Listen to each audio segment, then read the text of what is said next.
Welcome to KetoMealsAndRecipes.com. If you've seen any of my previous ice cream videos, by now you know that I absolutely love ice cream. Because ice cream was something that I really missed when I started keto, my children bought me this amazing Breville ice cream maker for a Mother's Day present a while back. So after receiving this machine, one of my projects was to try to figure out our favorite ice cream flavors and make them keto. And I also wanted to make sure that I used whole food and that every ice cream also had that luxurious creamy mouthfeel. And since my favorite brand was Haagen-Dazs, I tried my best to make them as close to Haagen-Dazs as possible. So today's featured ice cream is one that my son Christopher really loves. It's one of his two favorites. The other one I'm still working on and will post as soon as I get the recipe right. The ice cream recipe I'm making today is my version of a Japanese green tea matcha ice cream. As with all my recipes, this ice cream is sugar-free and keto. The macronutrient ratio for this green tea matcha ice cream is 4.8 to 1, with 3.3 grams of total carbs, 1.5 grams of dietary fiber, resulting in 1.8 grams of net carbs per serving.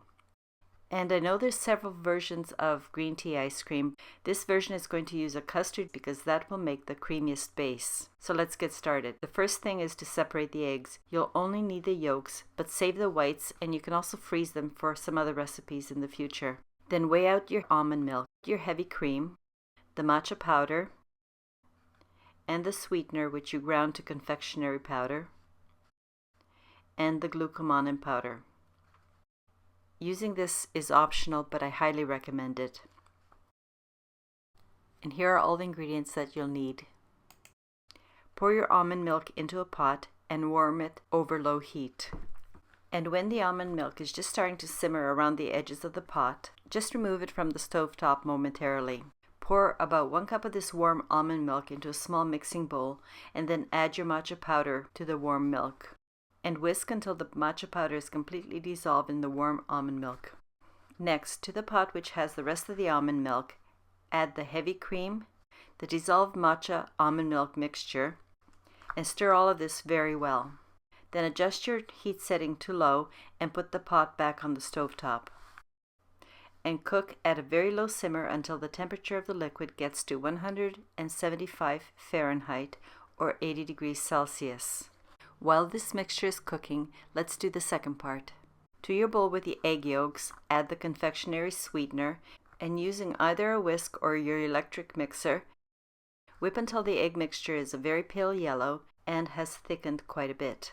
This will take about 3 to 5 minutes with an electric mixer, but this is the consistency you're looking for. Then, when your cream mixture on the stovetop has reached the right temperature, immediately remove the pot from the heat and set it aside. The next step is to temper the egg yolk mixture. You do this by slowly drizzling about 1 cup or a ladleful of the hot matcha cream mixture as you whisk continuously. Do this in a slow, steady stream. This step is very important because if you don't do, the eggs will scramble or curdle and you'll get little clumps, and that will ruin your custard base. To ensure that you temper the eggs properly, repeat with a 2nd cup or ladle of your warm matcha liquid. Then it's safe to pour the rest of the warm liquid into your egg yolk bowl. Now that the eggs are tempered, strain the egg mixture through a fine mesh sieve as you pour everything back into your original pot. And place the pot back on the stovetop on low heat. While the custard is cooking, it's important that you whisk quite frequently as the liquid is warming up to a gentle simmer. And keep doing this until the custard mixture comes to a temperature of 170 degrees Fahrenheit or 77 to 80 degrees Celsius. Here's a little trick if you don't have a cooking thermometer. You can test to see if the custard is done by dipping a spoon into the custard and then running your finger along the length of the back of the spoon. If the line stays clean, as I'm showing here, your custard base is done. Then remove the pot from the stovetop immediately. You don't want to overcook the custard. At this point, sprinkle the glucomannan powder on top of the custard and whisk immediately. And after adding the glucomannan, whisk for about 30 to 60 seconds to ensure that all of the glucomannan powder has been worked well into the custard mixture. The glucomannan will help with the creaminess, and although it'll still freeze if left overnight, it keeps it creamier longer. I should have mentioned this earlier, but while your custard is cooking the second time, you should prepare a water bath. And you do this by placing ice cubes and cold water into a very large bowl or pot. And if you haven't done so already, place the bowl in the water bath and then whisk occasionally as the custard cools to room temperature. You'll notice that at first the custard is very frothy. As it cools and you whisk, this frothiness will be incorporated into the custard, so don't worry. When your custard is at room temperature, cover the bowl with cling wrap and refrigerate for about 3 hours to chill the liquid completely. By giving enough time for this custard to chill before making it into ice cream, you'll have the smallest crystal formation, which results in the creamiest texture. Now it's time to prepare your ice cream maker, and please read and use your manufacturer's directions for your machine. A little trick that I learned and have adapted to all my ice cream making is, before pouring in the custard base, I start the machine churning and pour while the blades are turning. If your machine has a degree of hardness, set it to maximum. And here are some lovely tunes that my machine plays to tell me that it's done.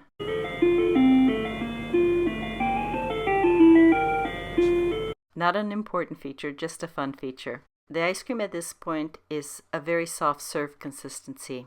And you can serve it as a soft serve, or you can scoop the ice cream into a chilled freezer-safe container, place the cling wrap directly onto the ice cream, and cover with an airtight lid.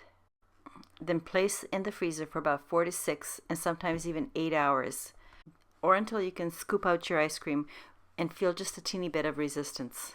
This ice cream is amazing anytime. If you like green tea lattes, you will absolutely love this ice cream. The Japanese people are very elegant about their food presentation. So I'm going to enhance my presentation by garnishing with some fresh strawberries. It only takes a moment, and all you have to do is cut a whole strawberry into thin slices lengthwise. You do this by starting at the tip and cut up towards the green stem, but not all the way through. Leave about 1/4 of an inch or a millimeter, then fan out the pieces on a platter, like I'm showing here in my pink bowl. We like the taste of the fresh strawberries with this ice cream because they perfectly complement each other. When I get really creative, I like to make strawberry roses because they look really nice, like the one on this white plate.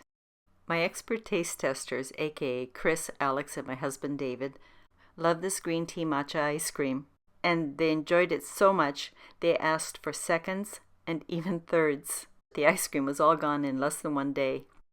I do hope that you give this green tea matcha ice cream a try and that your family likes it as much as we do. This ice cream is a popular dessert in Japanese restaurants in both Japan and North America because it complements the flavors of other Japanese foods and because it's a really nice way to end the meal. And here's my husband's favorite Japanese-style dinner, teriyaki steak salad with strawberries. And this time when I made it, I served it with the green tea ice cream as a dessert. It was amazing. The comment I got for this meal was that they felt they were at a high-end Japanese restaurant. I'm sure a little bit lavish praise, but it made me feel good. Here's the macronutrient chart for the teriyaki steak salad with strawberries and the green tea matcha ice cream.